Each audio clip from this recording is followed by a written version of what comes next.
Hey,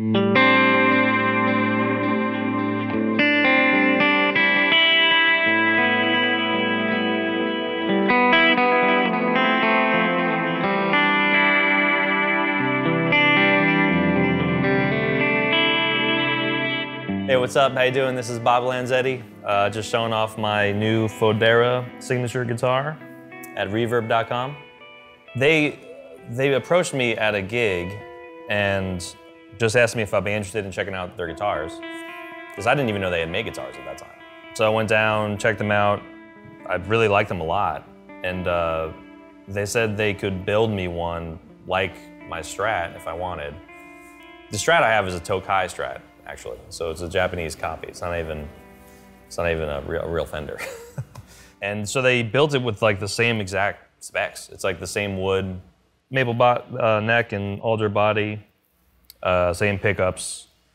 Lindy Fralines, Blue Specials. Whoever owned the Tokai before me had them in there, and I really love them, so I never took them out. This is a kill switch.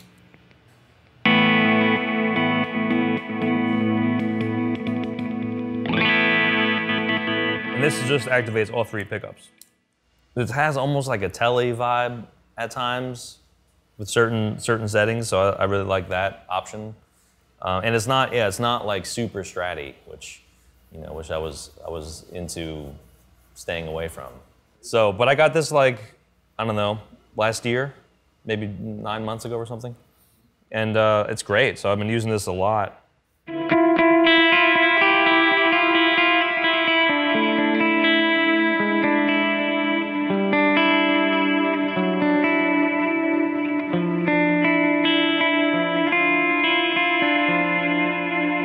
I used to study with the guitar player Vic Juris, and he did a lot of like open strings with like chord melody type stuff. So I think kind of like maybe the germ of that was planted in my head from hearing him and working with him.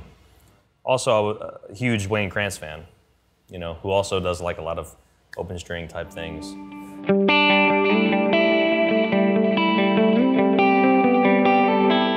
Like all that kind of stuff. Having like one drony note that is an open string,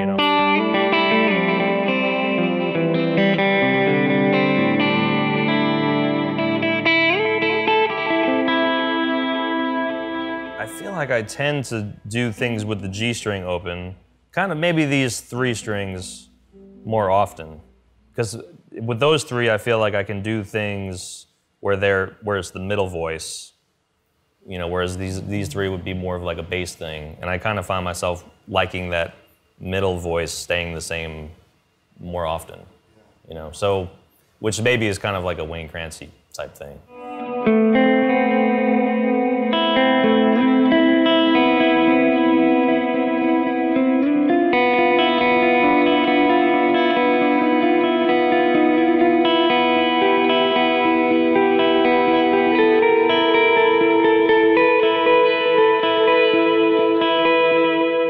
Sort of along the same lines, abnormal intervals, like a major 7 chord with like a flat 9, So you can start to like hear different things that you wouldn't normally hear that don't even tonally make sense, but could always have their place in one way or another,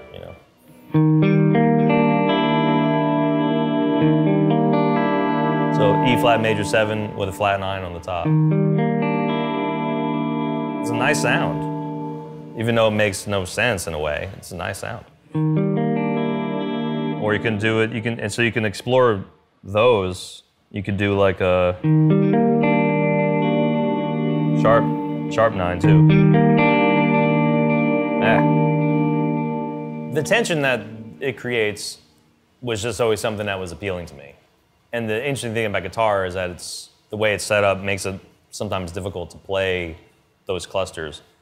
But if you leave a lot of notes off of a chord, then you can maybe get to them more easily, A really common one would be like an A minor 9.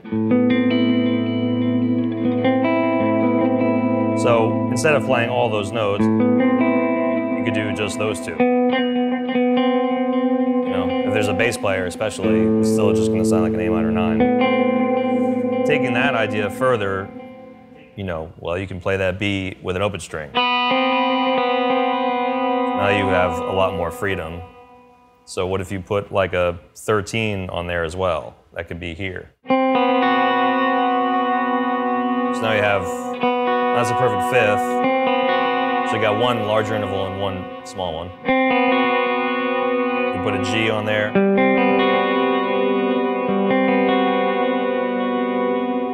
You can do something like this, and you have a couple close notes. So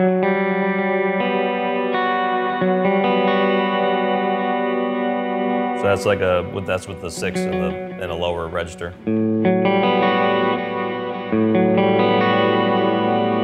I always liked experimenting with, you know, where you place those extensions to make chords sound completely different. You know, I mean, that sounds like, that feels completely different than this, even though they really kind of have the same function. In order to play those half steps, you have to have big stretches, you know, so I guess I'm doing a lot with my fourth finger and first finger and open strings to try and create those half steps.